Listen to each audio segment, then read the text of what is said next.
The story of the European Union. For most of its history, Europe was divided. Empires rose and collapsed. Kingdoms fought over borders, power, and ideology.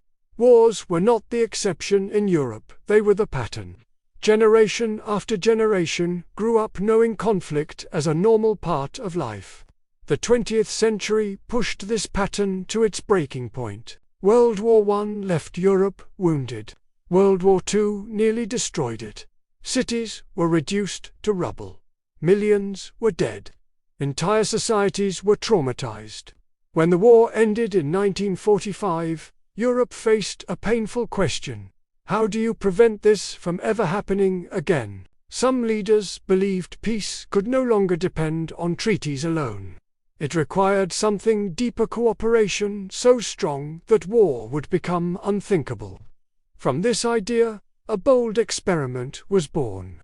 In 1951, 6 countries, France, West Germany, Italy, Belgium, the Netherlands, and Luxembourg agreed to share control over coal and steel production. These materials were the foundation of weapons and armies.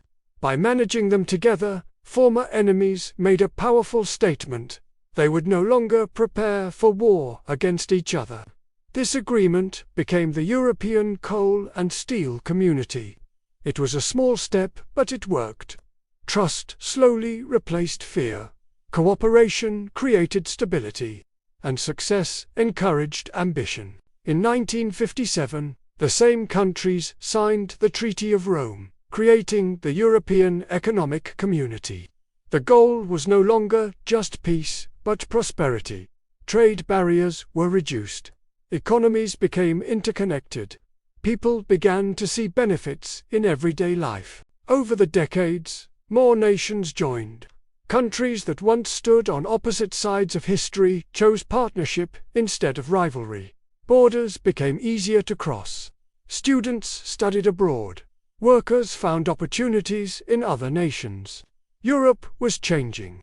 In 1993, this growing cooperation officially became the European Union. It was not designed to replace nations, cultures, or identities. One of the Union's most ambitious steps was the creation of a shared currency, the euro, used by many member states. Another was the Schengen area, allowing people to travel across much of Europe without border checks. For many Europeans, peace became normal for the first time in modern history. This is the story of the European Union.